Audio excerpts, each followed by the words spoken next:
성추행을 한 혐의로 고소당한 민주당 장경태 의원이 무고라며 강경 대응에 나섰습니다. 민주당은 이 사안을 가볍게 보고 있지 않다며 윤리감찰단에 진상조사를 지시했고 국민의힘은 장 의원의 제명을 요구했습니다. 더불어민주당 장경태 의원입니다. 추행은 없었습니다. 이 사건은 데이트 폭력 사건입니다. 남친이란 자의 폭언과 폭력에 동석자 모두 피해자이자 일부 왜곡 보도로 사안이 변질됐습니다. 무고와 데이트 폭력은 매우 중대한 범죄입니다.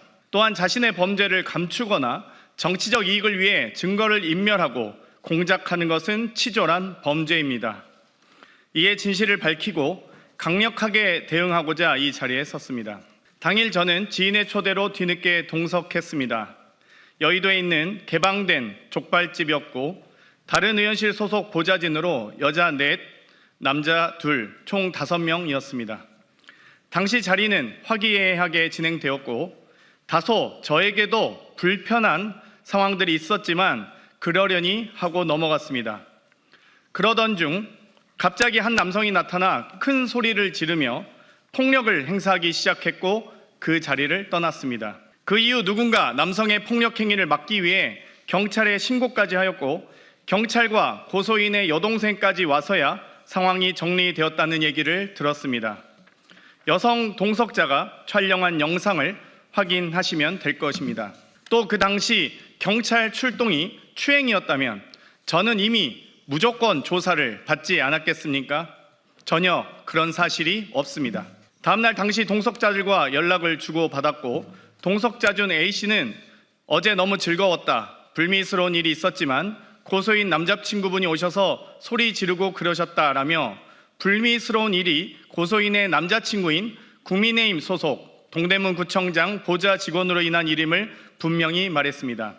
같이 자리해 주셔서 감사했고 덕분에 더 즐거웠다. 다음에 또 보자는 대화를 나눴습니다. 위의 카톡 내용만 보더라도 당시 주변인들이 만류했다는 고소인의 주장은 전혀 다른 내용으로 사실이 아님을 명백히 알 수 있습니다. 고소인은 그 다음날 남자친구의 감금, 폭행 때문에 출근도 못했고 동료들은 고소인을 데이트 폭력 피해자로 걱정했다고 합니다. 실제로 데이트 폭력에 대해 신고는 할 건지, 진단서는 떼었는지, 집은 안전한지 등 취재에 걱정을 해주고 고소인도 일단 신고하겠다고까지 답변했다고 합니다. 이 정황들은 모두 추행과는 관계가 없으며 당시 실제 발생한 사건은 폭행, 도찰, 데이트 폭력이었다는 사실을 보여줍니다. 이후 남친의 제보로 TV조선의 취재가 시작되었고 오히려 고소인은 기자에게 몰래 찍힌 영상이다. 영상이 공개되면 고소하겠다라며 피해가 없었다는 취지로 말했습니다. 이는 고소장의 추행 주장과는 정면으로 배치됩니다. 그 이후 남자친구는 여성 비서관들에게까지 전화하며 위협을 가했다고 들었습니다. 오히려 이 사건의 본질은 고소인 남자친구의 데이트 폭력이자 동석한 여성 비서관에 대한 폭언과 위협, 몰래 촬영한 불법 영상입니다. 남자친구는 영상 촬영이 장난이었다고 했지만 누구의 동의도 없이 촬영된 그날의 영상도 데이트 폭력의 한 부분일 수 있습니다.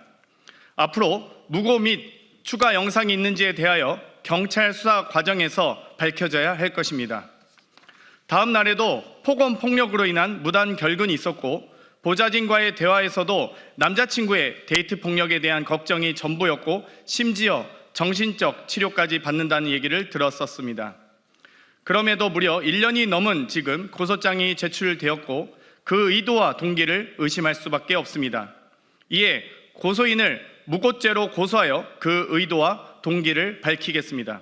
또한 저에게 폭력을 행사하고 데이트 폭력을 행사한 고소인의 남자친구인 국민의힘 소속 동대문구청장 보좌 직원을 고소 및 고발합니다. 동대문구청장은 지금이라도 제 식구 감싸기를 멈추고 해당 직원의 폭행, 불법 촬영, 데이트 폭력 등 모든 범죄 행위에 대해서 조사하고 감찰하십시오. 이러한 보도로 심각하게 명예를 훼손한 TV조선에 대해서도 언중에 제소합니다. 동일한 영상을 2차례 보도하면서 첫 보도에는 고소인이 제 어깨에 손을 올리는 장면을 모자이크로 숨겼고 다시 보도하면서 제 팔이 마치 고소인 쪽을 향한 것처럼 확대 왜곡했습니다. 두 영상은 동일한 영상이며 추행한 사실이 전혀 확인되지 않았습니다.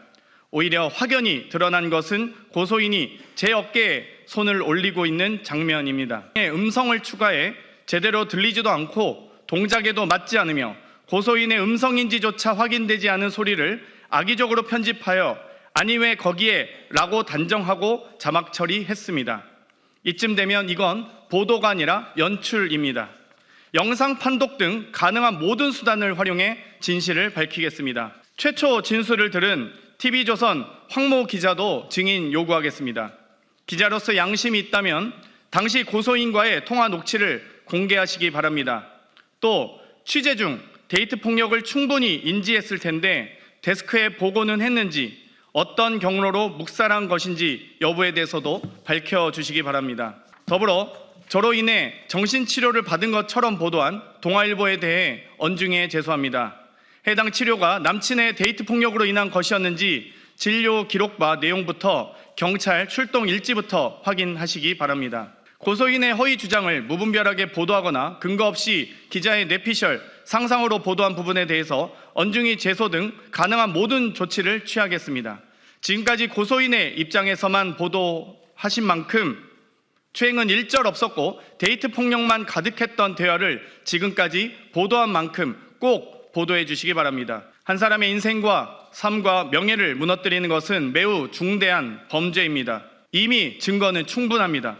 저는 무고, 폭행, 데이트 폭력, 불법 촬영 등 모든 불법에 대하여 민형사상 책임을 끝까지 묻고 진실이 규명되도록 무관용의 원칙으로 가능한 모든 조치를 다하겠습니다. 혼신의 힘을 다해서 진실을 밝히겠습니다. 감사합니다. 오히려 그 영상에서 보면 제가 오히려 피해 아닌가요? 기자님들 저랑 만찬 많이 하셨을 텐데 제 몸에 손댄 기자분은 한 분도 안 계셨습니다. 심지어 저희 방 비서관도 제 몸에 손대진 않습니다. 그 남자친구라는 사람이 의원님에게 어떤 폭행을 행사했을 때 혹시 본인의 무고를 주장하셨나요?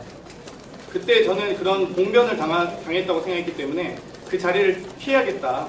저는 아무리 어떤 상황에서도 누구에게 뭐 주먹질을 행사하거나 폭력을 행사하는 사람은 아닙니다.